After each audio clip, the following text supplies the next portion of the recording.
Assalamualaikum warahmatullahi wabarakatuh. Hello everyone, perkenalkan nama saya Muhammad Fawaz Halaitami dengan NIM 1251320119. Saya dari kelas 1E manajemen dari Prodi Manajemen Dakwah, Fakultas Dakwah dan Ilmu Komunikasi. Ya, saya di sini ingin mengerjakan tugas atau menyelesaikan tugas mata kuliah sosiologi. Jadi pengertian sosiologi itu saya ingin sedikit menjelaskan. Sosiologi itu adalah ilmu pengetahuan yang mempelajari tentang masyarakat dan interaksi sosial antar individu, kelompok, dan antar individu dengan lingkungannya. Sosiologi mengkaji berbagai aspek kehidupan sosial. Jadi kayak termasuk struktur sosial, proses sosial, norma dan nilai sosial, lembaga sosial, kelompok sosial, serta perubahan sosial yang terjadi dalam masyarakat. Kemudian tujuan dari sosiologi itu apa sih? Yang pertama ada memahami secara sistematis pola-pola interaksi manusia, struktur masyarakat, dan fenomena sosialnya untuk menghasilkan pengetahuan yang dapat meningkatkan kualitas hidup, memecahkan masalah sosial, merencanakan pembangunan yang tepat, dan menciptakan masyarakat yang lebih inklusif. Jadi itu contoh dalam kasus yang ada di kehidupan sosial kita tuh ya seperti kita bermasyarakat di daerah kita masing-masing. Jadi itu kita harus paham. Jadi itu kita harus tahu di daerah kita itu RT-nya siapa misalkan, ya kan? Kita harus tahu gimana nih struktur masyarakat yang ada di daerah tersebut, seperti RT-nya, RW-nya, dan kecamatan-kecamatannya misalkan. Jadi dari situ kita bisa dari interaksi tersebut kita sudah mempraktekkan ilmu sosiologi yang ada di masyarakat. Jadi itu tujuan yang pertama. Lanjut ke tujuan yang kedua, yaitu sosiologi juga bertujuan mengembangkan pemahaman yang mendalami tentang keberagaman dan dinamika sosial agar masyarakat dapat beradaptasi dan berkontribusi pada perubahan positif. Jadi contoh kasus nyatanya apa dalam kehidupan sosial kita. Jadi misalkan kita nih datang ke sebuah daerah nih, kita nih baru datang nih kan, pendatang baru ke sebuah daerah. Nah, kita ini nih harus cari tahu, kan, kita harus sering berinteraksi kepada masyarakat yang ada di daerah tersebut.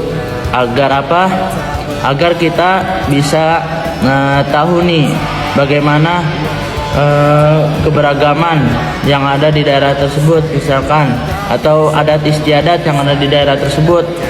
Misalkan contoh nih, di daerah tersebut ini nih sering mengadakan kebiasaan gotong royong lah misalkan. Nah, kita nih harus tahu sebagai pendatang baru nih, kita harus ikut serta dalam kegiatan tersebut atau kebiasaan hari-harian, mingguan atau setiap harinya tersebut, ya kan, dalam acara kegiatan tersebut. Nah, jadi itu sosiologi juga itu tujuannya agar kita bisa dapat memahami keberagaman dan dinamika sosial di daerah tersebut.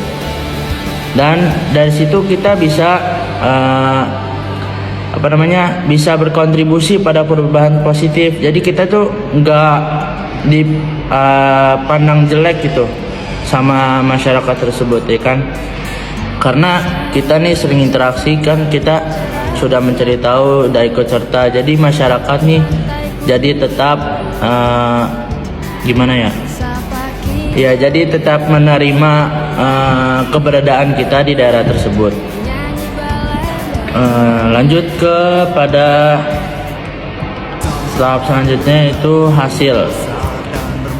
Jadi hasil yang dapat kita pahami dari konsep sosiologi yaitu yang pertama dapat berupa pengetahuan mengenai pola dan prinsip interaksi manusia dalam masyarakat, seperti teori-teori sosiologi dan pemahaman terhadap fenomena sosial seperti kemiskinan, kejahatan, atau perubahan budaya, yang diperoleh melalui observasi empiris dan analisis sistematis.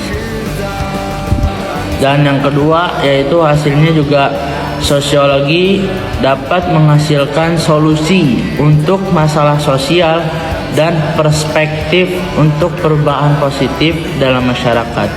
Yang tadi seperti saya bilang, jadi ketika kita datang ke sebuah daerah, masyarakat akan tetap menerima kita sebagai